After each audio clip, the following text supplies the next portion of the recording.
The Phantom Company. What would you do if you discovered the trucking company you have been working for closed down 10 years ago, yet they are still sending you routes, paying your salary, and somehow keeping you on the road with cargo that should not exist? Before we dive into this nightmare, make sure to subscribe to the channel and hit that notification bell. Also, drop a comment below telling us what state or country you are watching from. We love hearing from truckers and horror fans all around the world. Now, let us get into this story. Marcus Webb had been driving 18-wheelers for nearly 23 years when he decided to switch companies. The pay at Miller Transport Solutions was significantly better than his previous employer, and they promised consistent cross-country routes with minimal waiting time between loads. The hiring process was unusually smooth. He filled out an online application on a Sunday night, received a call Monday morning, and was behind the wheel of one of their Peterbilt rigs by Wednesday afternoon. Everything seemed legitimate. The truck was new, the paperwork was in order, and his first paycheck hit his account exactly when promised.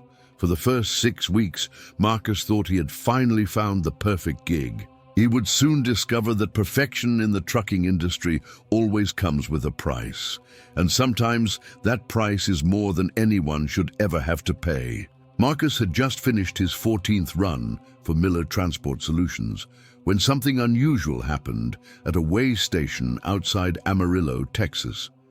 The inspector, a heavy-set man in his late 50s with a thick mustache, looked at Marcus's logbook and company documentation with an expression that shifted from professional courtesy to visible confusion. The inspector held the papers up to the light as if checking for counterfeits, then walked back to his office without saying a word. Marcus waited in the cab for nearly 45 minutes, which was unusual for a routine inspection.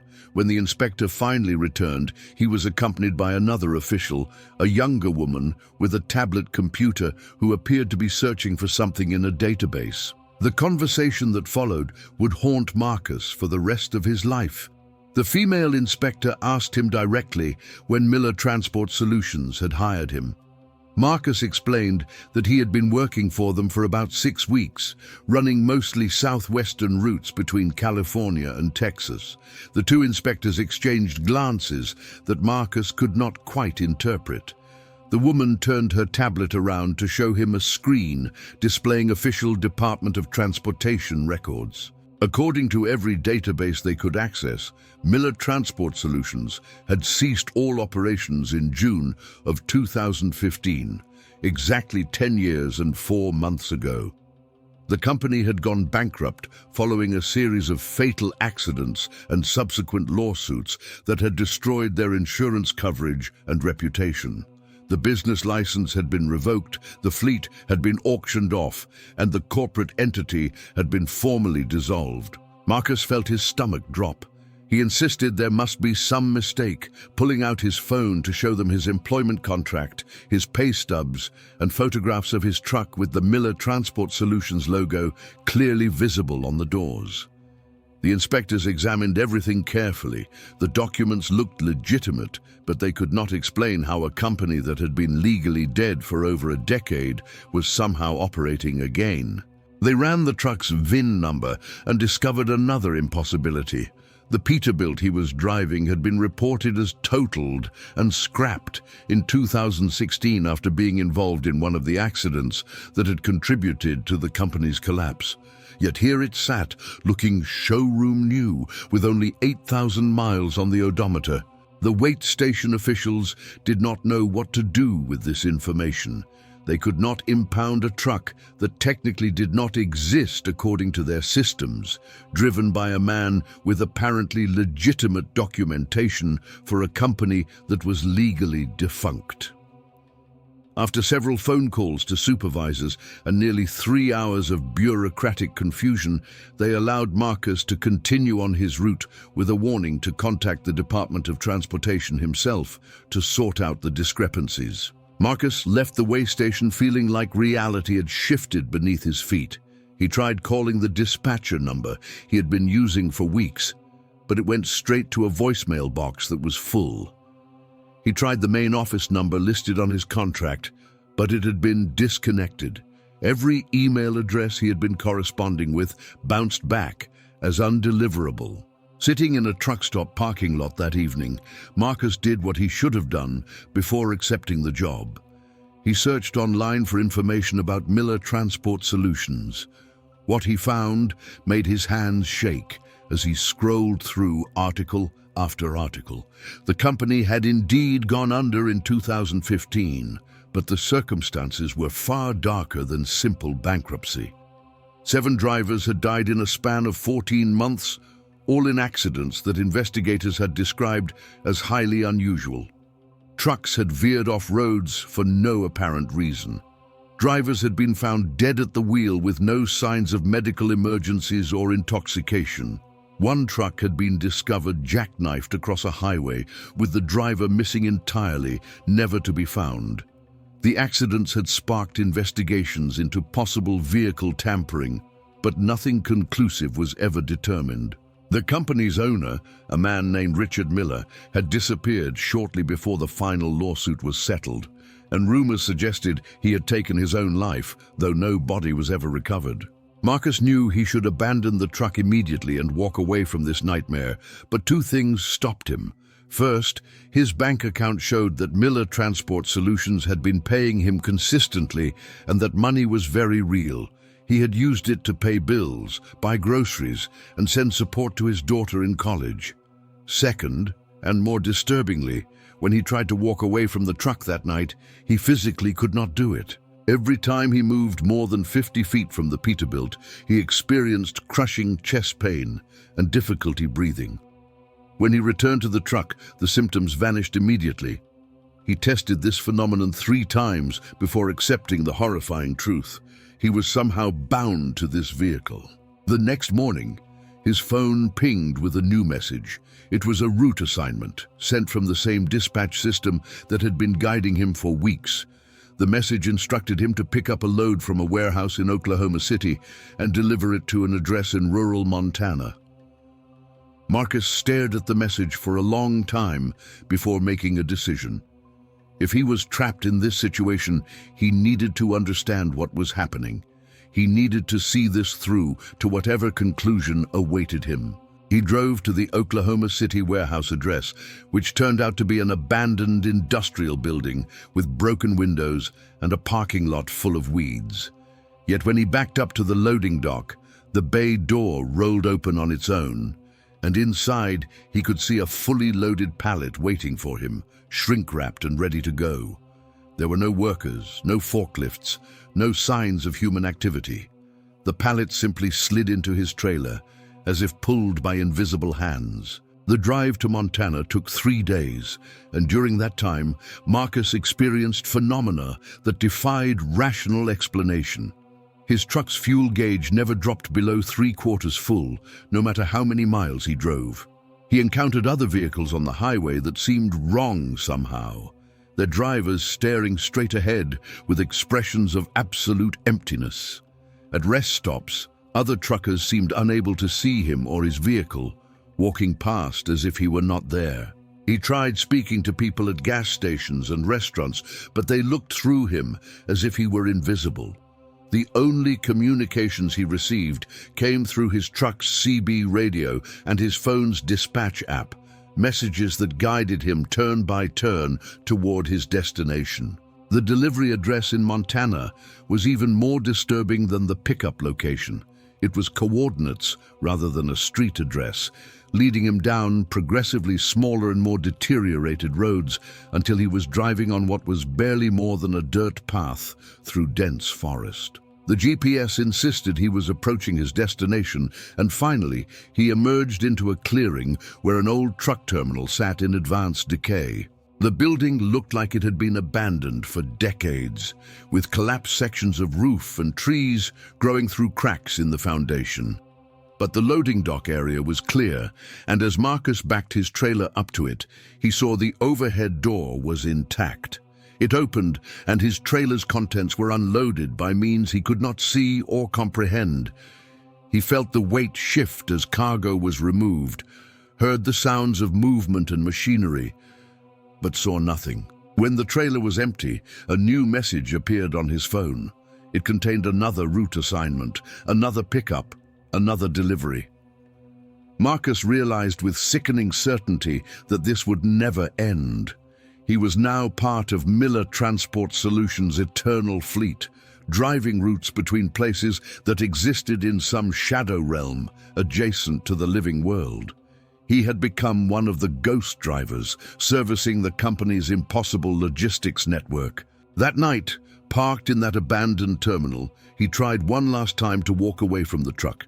This time, he made it nearly 100 feet before collapsing. As he lay on the ground gasping for air, he saw them. Other trucks, translucent and flickering like old film projections, parked in spots around the terminal. Other drivers, sitting in their cabs or walking between vehicles, their forms not quite solid, their faces expressing the same trapped desperation he felt.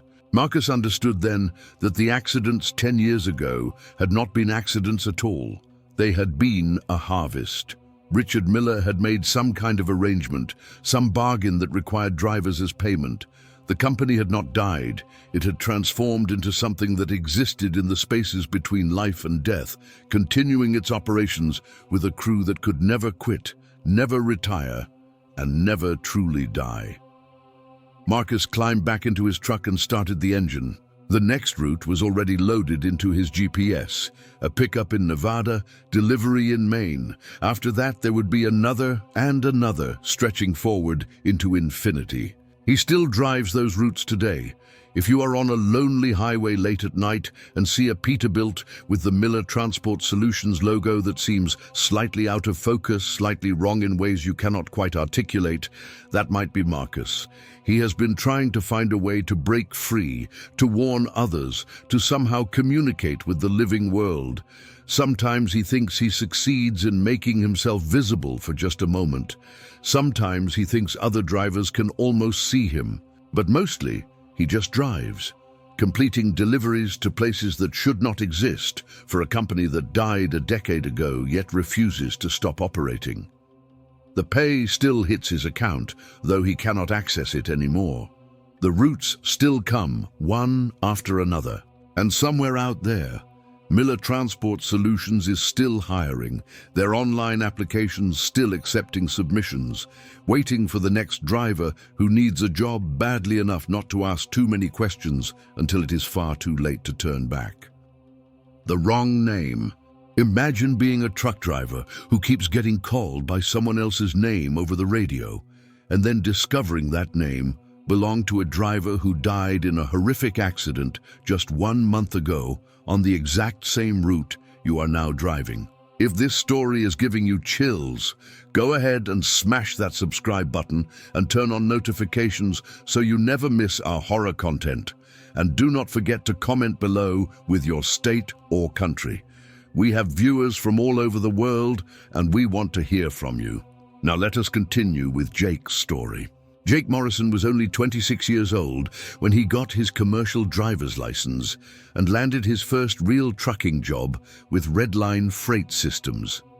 He had spent the previous 4 years working dead-end warehouse jobs, dreaming of the open road and the independence that came with being a long-haul driver. Redline was a mid-sized regional carrier with a decent reputation and fair pay. They assigned him to a regular route running from Minneapolis to Denver and back, a 4-day round trip that he would repeat week after week. His dispatcher was a man he knew only as Control, a voice on the radio and a text contact in his phone who managed the logistics and timing of his loads. For the first 2 weeks, everything went smoothly. Jake learned the route, got comfortable with his truck, and started to feel like a real professional driver. Then during his 3rd run, the dispatcher called him by the wrong name, and nothing was ever the same again. It happened on a Tuesday night as Jake was crossing into Colorado on Interstate 76. The radio crackled to life with the dispatcher's voice. "Daniel, this is Control. You're making good time. Keep your speed steady through the construction zone ahead." Jake pressed the transmit button and replied, "Control, this is Jake Morrison. You called me Daniel." Wrong driver, I think. There was a long pause filled with static before the dispatcher responded. Acknowledged, Jake. My mistake. Continue your route. Jake thought nothing more of it at the time. Dispatchers handled multiple drivers, and mix-ups were bound to happen occasionally. He continued through the construction zone and stopped for the night at a truck stop outside of Denver. The next morning, it happened again. Daniel, control here. Your delivery window is 0800 to 1000 hours. Do not be late. Jake corrected him again, more firmly this time. Control, I am Jake Morrison, Unit 732. You keep calling me Daniel. Please update your records. Another long pause. Right. Jake, 732. Proceed to delivery. The voice sounded strange, almost mechanical in its correction, as if the dispatcher was reading from a script he did not quite believe. Jake made his delivery on time, picked up his return load, and started the drive back to Minneapolis. The name confusion continued throughout the return trip. Every single radio communication began with Daniel before being corrected to Jake. It became irritating, then unsettling. Back at the Red Line terminal in Minneapolis, Jake decided to address this issue in person. He asked to speak with his dispatcher, only to be told that Control worked remotely and never came into the terminal. Jake explained the name confusion to the terminal manager, a tired-looking woman in her 50s named Carol, who had been with Red Line for over 20 years. When Jake mentioned the name Daniel, Carol's face went pale. She asked him to repeat exactly what had been said over the radio. After Jake recounted the incidents, Carol was quiet for a long moment before telling him that there had been a driver named Daniel Garrett who had worked for Red Line until very recently. Daniel had been killed in a single vehicle accident on the Minneapolis-Denver route exactly 5 weeks ago. His truck had gone off the road in the middle of the night near the Wyoming-Colorado border, rolling multiple times before bursting into flames. Daniel had been driving the same unit that Jake was now assigned to, Truck 732, which had been repaired and put back into service just before Jake was hired. Jake felt cold spreading through his chest. He asked why no one had told him about this when he was assigned the truck. Carol explained that company policy was not to discuss previous incidents with new drivers to avoid creating psychological stress or superstition. Accidents happened in trucking. It was an unfortunate reality of the industry. Jake asked if there was any way he could switch trucks or routes. Carol told him that all units and routes were fully assigned, and making changes would require weeks of scheduling adjustments. She assured him that the truck had been thoroughly inspected and repaired to perfect working order. The accident had been attributed to driver fatigue, nothing wrong with the vehicle itself. Jake left the meeting feeling unsettled, but not yet frightened. That would come later, as the situation deteriorated into something far more sinister than a simple dispatcher error. During Jake's 4th run on the route, the radio communications became increasingly bizarre. The dispatcher no longer corrected himself when Jake pointed out the name error. Daniel, you need to take exit 214. There has been a route change. Jake replied, Control, this is Jake. You are doing it again. Why do you keep calling me Daniel? The response chilled him. Daniel, do not deviate from the instructions. Take exit 214 now. The exit was not on Jake's planned route. It was a rural state highway that led away from his delivery destination. Jake stayed on the interstate, ignoring the instruction. His radio erupted with static, and then the dispatcher's voice, urgent and almost angry. Daniel, you missed your exit. Turn around immediately. This is not a suggestion. Jake grabbed his phone and tried to call the Red Line main office, but his call would not connect. He had full signal bars, but every attempt to dial out resulted in an immediate disconnect. The only communication system that worked was the truck's CB radio, and that was dominated by the dispatcher's increasingly frantic instructions. Daniel, you are off route. Correct your position. You know what happens if you do not follow the route. You know where this ends." Jake's hands were shaking on the steering wheel. He kept driving toward his scheduled delivery, but the GPS system in his truck began malfunctioning, showing him on roads he was not traveling, suggesting impossible turns and routes that led nowhere. That night, Jake stopped at a different truck stop than he usually used, hoping that changing his pattern might somehow help. He backed into a parking spot and sat in his cab with the doors locked, researching everything he could find about Daniel Garrett's accident. What he discovered made him seriously consider abandoning the truck and his job immediately. Daniel's accident had occurred at exactly 2:37 in the morning on a stretch of highway that Jake would be driving through tomorrow night. According to the accident report, Daniel had suddenly veered off the road at high speed, as if deliberately steering into the crash. The investigation had found no mechanical failures, no evidence of another vehicle causing the accident, and no medical explanation. Daniel's final radio transmission, recorded just minutes before the crash, had been strange. "Control, I see it now. I understand. I am sorry I tried to change the route." Jake barely slept that night. When morning came, his radio crackled to life without him touching it. "Daniel, today is important. Stay on the route. Do not attempt any deviations. Everything has been arranged." Jake did not respond. He started his truck and began driving, but instead of following his normal route, he turned north, heading away from the highway where Daniel had died. He was going to drive straight to the nearest state police station and report everything. But as he drove, reality itself seemed to resist him. Roads he knew were there appeared blocked by construction that his maps showed nothing about. Detours led him in circles. His GPS recalculated again and again, always trying to guide him back toward that fatal stretch of highway. And the dispatcher's voice became omnipresent, coming through not just the radio, but seeming to emanate from the truck itself, from the engine noise, from the sound of the tires on pavement. "Daniel, you cannot change what has already happened. The route is fixed. You know this." By late afternoon, Jake realized with horror that despite all his attempts to go elsewhere, he was somehow back on his normal route, approaching the exact section of highway where Daniel had crashed. He pulled over at a rest area, the last one before that stretch of isolated road, and tried one more time to call for help. This time, his phone did connect, but the voice that answered was not emergency services or the trucking company. It was the dispatcher. "Daniel, why did you pull over? You need to keep moving. You're almost there." Jake screamed into the phone that his name was Jake, that he was not Daniel, that he was not going to drive into whatever trap had been set. The voice on the phone replied with something that broke Jake's understanding of reality.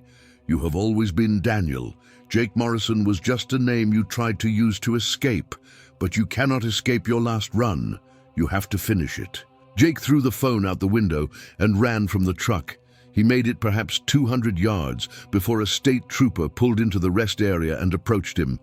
Jake, desperate and terrified, tried to explain what was happening, but the words came out incoherent.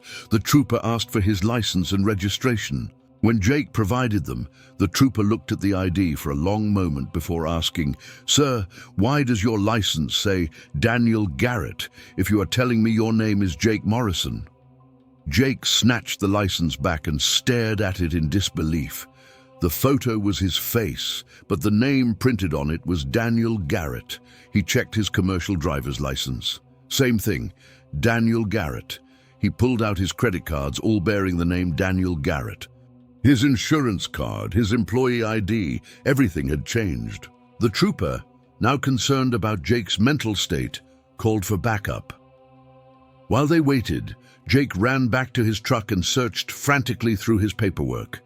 Every document, every piece of paper, everything identified him as Daniel Garrett, driver for Redline Freight Systems.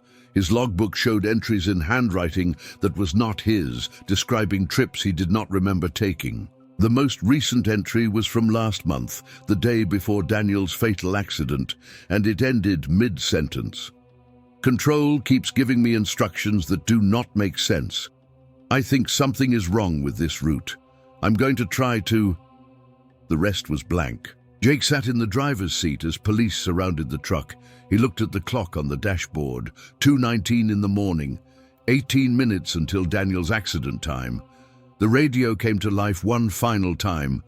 Daniel, it is time to complete your run.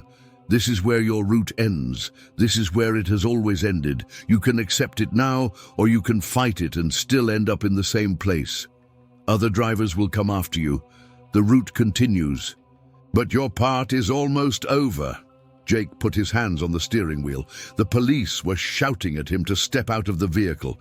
He could comply, let them take him into custody, try to explain the unexplainable.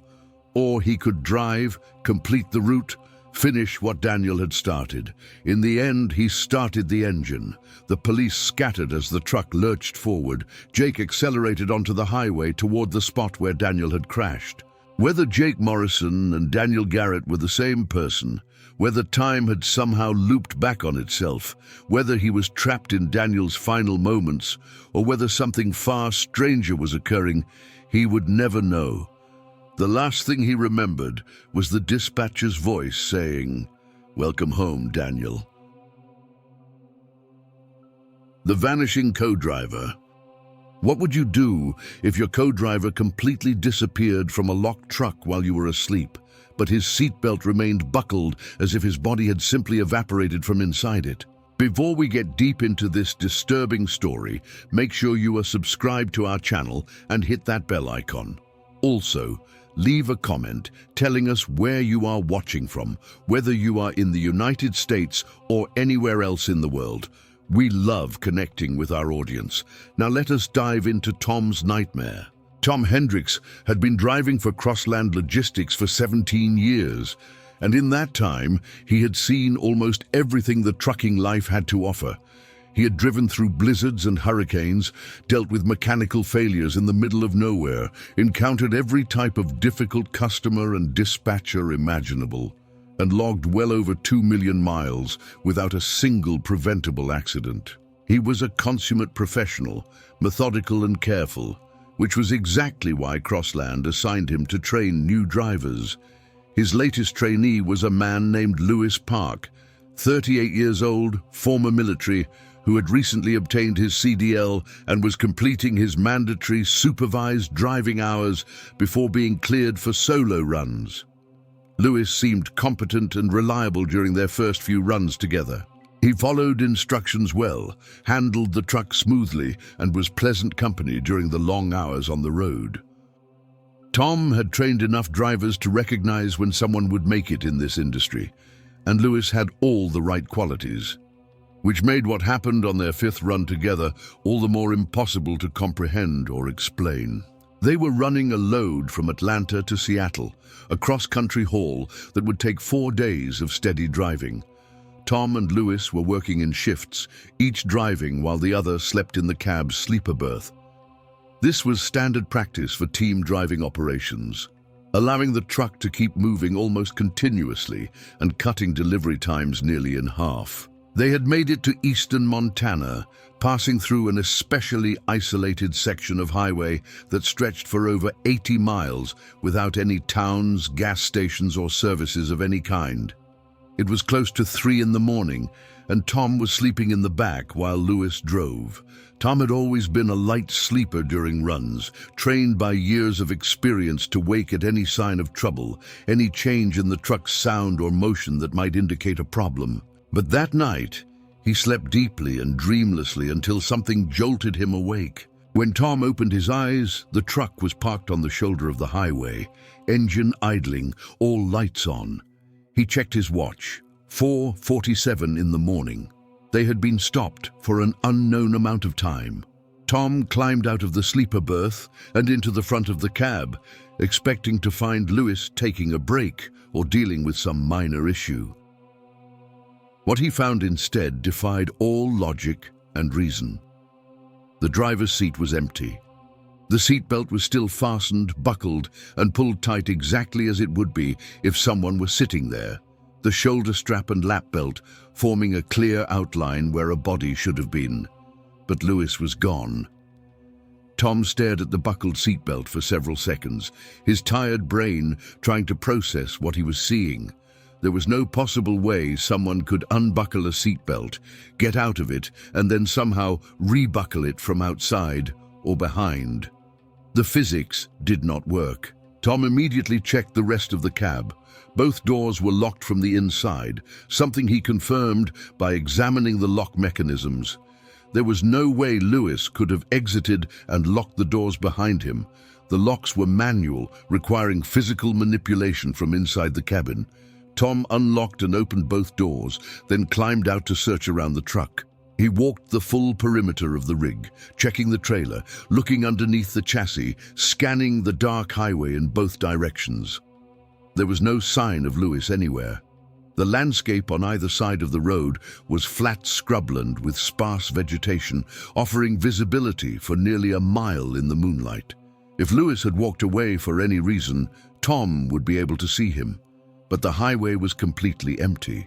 No other vehicles, no lights, no movement of any kind. Tom pulled out his phone and tried to call Lewis. The call went straight to voicemail. He tried 3 more times with the same result. He then noticed something that made his skin crawl.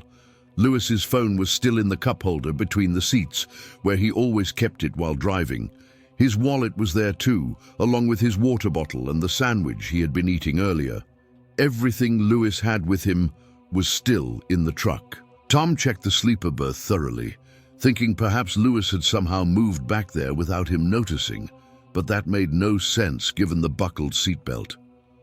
The sleeping area was empty. Tom stood outside the truck in the cold Montana night, trying to think rationally about what to do next. He should call the police and report Lewis missing. But what would he tell them? That his co-driver had vanished from a locked truck while his seatbelt remained fastened. They would think he was drunk or mentally disturbed. Tom decided to check the truck's built-in camera system. Crossland Logistics, like most modern trucking companies, had equipped their fleet with forward-facing and interior cameras that recorded continuously, primarily for insurance and safety purposes. The footage was stored on a local hard drive that could be accessed through a small screen mounted on the dashboard. Tom pulled up the recording from the past 2 hours and started watching. What he saw on that screen would haunt him for the rest of his life. The footage showed Lewis driving normally, occasionally adjusting the radio, drinking from his water bottle, all routine behavior. At 3:51 in the morning, Lewis suddenly turned his head to look at something in the passenger seat. His expression changed from neutral concentration to confusion, then to what looked like recognition. He appeared to be listening to something or someone, though Tom could clearly see that the passenger seat was empty. Lewis then did something strange. He reached over and turned off the CB radio, then switched off his phone and placed it in the cup holder with deliberate care, as if following instructions. He continued driving for another 6 minutes, his expression becoming increasingly troubled. At 4:03, Lewis spoke, his words clearly visible on his lips, though the camera system did not record audio. "I do not understand. Why me?" He was looking directly at the empty passenger seat as he said this. At 4:09, Lewis steered the truck to the shoulder and brought it to a smooth stop. He put the transmission in neutral, set the parking brake, and adjusted his seatbelt to sit more comfortably, pulling it tight across his chest.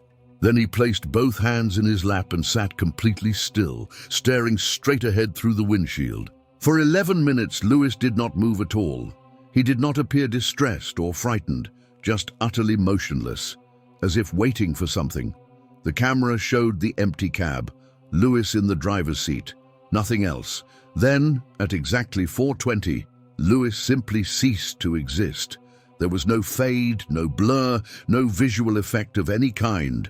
One frame showed him sitting there, buckled in and solid. The next frame, 1/30th of a second later, showed an empty seat, with the belt still fastened exactly as it had been around his body. It was as if Lewis had been instantly deleted from reality. The camera continued recording the empty cab for the next 27 minutes until Tom woke up. Tom watched this sequence 5 times, unable to believe what he was seeing. He checked the camera system for any signs of malfunction or tampering. Everything appeared to be working perfectly. The timestamp was continuous with no gaps or jumps. The footage was horrifyingly clear. Tom finally called 911 and reported his co-driver missing. The dispatcher asked for details, and Tom provided the basic facts. They had been driving through Montana. He had been asleep. He woke to find Lewis gone. He did not mention the seatbelt or the camera footage, knowing how insane it would sound. Within 40 minutes, 2 Montana Highway Patrol vehicles arrived at the scene. Tom showed them the truck, pointed out Lewis's belongings still inside, and explained that Lewis had simply disappeared. The troopers conducted a thorough search of the area using powerful flashlights, but found nothing. They questioned Tom extensively about Lewis's behavior, whether he had seemed troubled or mentioned anything unusual. Tom answered truthfully that Lewis had seemed completely normal. When the troopers asked to see the camera footage, Tom hesitated, then showed them. Their reactions mirrored his own disbelief and confusion. They watched the sequence multiple times, examined the camera system, and called for additional support. By sunrise, the scene had attracted the attention of several investigators, and Tom found himself being questioned by people who would not identify which agency they worked for. They took custody of the camera system's hard drive, confiscated Tom's phone, and instructed him not to discuss the incident with anyone. They arranged for another driver to meet Tom and take over the truck so the delivery could be completed. Throughout the day, Tom was interviewed by various officials, some claiming to be with the Department of Transportation, others not identifying themselves at all. The story might have ended there, just another unexplained disappearance in the vast, empty spaces of America, except for what Tom discovered 3 weeks later. He had been placed on administrative leave by Crossland Logistics while the incident was investigated. Unable to work and unable to stop thinking about what had happened, Tom started researching disappearances associated with trucking routes. He found dozens of cases of truck drivers who had vanished under mysterious circumstances, many from team driving situations where one driver simply disappeared while the other slept. The details varied, but there were common threads: isolated locations, nighttime hours, and in several cases witnesses reporting that the missing person's belongings remained in the vehicle as if they had simply evaporated. Tom became obsessed with finding connections. He created maps, tracked patterns, and eventually noticed something that made his blood run cold. Many of the disappearances occurred along specific highway corridors, and these corridors seemed to intersect at certain points. One of those intersection points was in eastern Montana, almost exactly where Lewis had vanished. Tom drove back to that location on his own, parking his personal vehicle on the shoulder near where the truck had been. He sat there as night fell, watching the empty highway, not knowing what he was looking for or hoping to find. Around 4 in the morning, another semi-truck pulled onto the shoulder about half a mile ahead of Tom's position. Tom watched through binoculars as the truck sat idle for several minutes. Then the driver's door opened and someone climbed out. But something was wrong with the way the figure moved. It was jerky and unnatural, as if the person was being puppeted by invisible strings. The figure walked around to the passenger side of the truck and opened that door. For just a moment, Tom saw something inside the cab, something that his mind refused to properly process.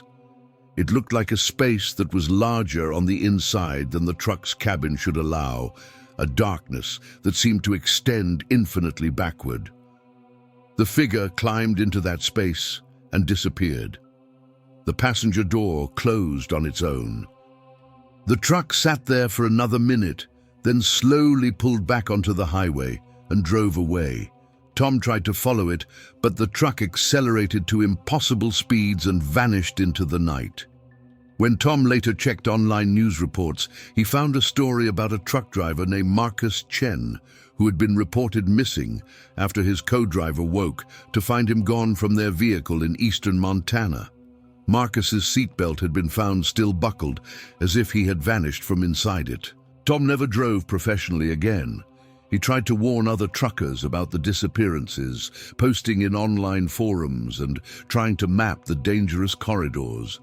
But most dismissed him as a conspiracy theorist or someone who had experienced a mental breakdown. Crossland Logistics quietly settled with Lewis Park's family, and the official investigation concluded that Lewis had likely exited the vehicle during a stop Tom had forgotten about due to fatigue and had wandered off into the wilderness for unknown reasons. His body was never found. To this day, Tom monitors reports of missing truck drivers. The pattern continues. Every few months, another driver vanishes, usually from team operations, usually at night, usually in one of those specific corridor zones he has mapped. And somewhere out there, if Tom's theories are correct, there is something that uses America's highway system as a hunting ground, something that takes drivers for purposes he cannot begin to understand. Lewis Park was just one more harvest in an ongoing collection that has been happening for decades, hidden within the statistical noise of an industry where people disappear for mundane reasons all the time. But Tom knows the truth. Some of those disappearances are not mundane at all. They are something far worse, something that waits in the dark spaces between cities, patient and hungry, taking what it needs from those who drive the loneliest roads in America.